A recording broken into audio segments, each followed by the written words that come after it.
sinister achievement of the Masoretes was their invention of a code name for God. The Masoretes, like their contemporary Judaizers, were deeply rooted in the occult and Jewish mysticism called Kabbalah, and similar to their Freemason brothers, the Masoretes loved secret language, magic, mysteries, and codes. And so they concocted a code by taking 4 characters, which the Septuagint had translated Lord, and the Masoretes announced that they had found a secret code for God's name. They even gave the code itself a name, the Tetragrammaton Code. Not only did that code introduce phony, unauthorized first names for the Father, but other Kabbalists and occultists then and now latched right onto that code as well. One of those occultists was Satanist Aleister Crowley himself, who loved the Tetragrammaton Code and said the following about it: "Such a word should in fact be so potent that man cannot hear it and live. Such a word was indeed the lost Tetragrammaton. Let the magician earnestly seek this lost word, for its pronunciation is synonymous with the accomplishment of the great work." Kabbalist Judaizers continue to make up more and more first names out of this magic code. 2 of the fake names stand out as most popular. One of them is Yahweh. Not only was Yahweh an old pagan god of metallurgy, but Albert Pike, a prominent Freemason, correctly identified Yahweh as Satan. On page 162 of Morals and Dogma, Albert Pike states, "The true name of Satan, the Kabbalist says, is Yahweh reversed. The other name is Jehovah." Madame Blavatsky, a Russian occultist, philosopher, and founder of the Theosophical Society, correctly identified Jehovah as Satan. On page 73 in her Secret Doctrine, Blavatsky states, "Jehovah, esoterically as Elohim, is also the serpent or dragon that tempted Eve, and the dragon is an old glyph for astral light. Changing the names of false gods is important for the Judaizers. Exodus 23:13 instructed the Israelites not to call upon false gods, but Judaizers have twisted the verse by actually renaming the gods they reject. And so they changed how to... Metatron is gaining popularity right up through today, even among many professing Christians. The myth claims that Metatron began as a man named Enoch who lived on earth and then went to heaven, where he was promoted to become an angel, an archangel. In their myth, they call the creator Yahweh and assign the title of Lesser Yahweh to this Metatron. They claim that Metatron is an angelic go-between for their god Yahweh and all of mankind. And obviously, a fallen angel assumes this role as Metatron because he channels regularly through many Metatron followers today. Hello everyone, it's Michelle Patterson here with Angel Souls, and this is our weekly angelic message for the week beginning October 21st, 2019.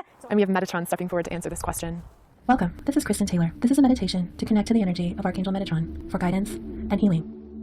So, what does Metatron have to do with Yeshua? The short answer is, Metatron, according to the Kabbalists, is Yeshua. In fact, a growing number of pseudo-Christian organizations are stating this as a fact, that Yeshua, who they have convinced you to think is Jesus, is actually the Archangel Metatron. Listen to the following statement from that point on. To this very day, no one even knows the original Hebrew or how it was actually spoken. A few years following Jesus' ministry on earth, the wicked Emperor Trajan persecuted Christians so severely that many of them buried the scriptures they owned. Centuries later, many of those original manuscripts were discovered in the ground, by that time in fragments. Over 53,000 fragments in all were collected. And guess what language every one of those fragments was written in? Greek, not Hebrew. We also have 3,500 original intact New Testament manuscripts, and every single one of them is written in Greek. Even the letter to the Hebrews was written in Greek. Not a single one of them was written in Hebrew. So first of all, we need to expose the blatant and compound lie of those who would claim that Yeshua was found on the so-called original Hebrew New Testament manuscripts. Not only do no such original Hebrew New Testament manuscripts even exist, but the name Yeshua was never found on any of the original New Testament manuscripts at all. They're in the Judaism. By the way, the Judaism is based on Kabbalah. You can see they use stars on the chest, a pentagram. The entire Judaism belongs to Kabbalah. The evangelic system belongs to Freemasonry. And the Judaism belongs to the Kabbalah. And the God is Yahweh, Yeshua, the serpent from the Garden of Eden. I know the Judaism very well. I know it's founded on Kabbalah.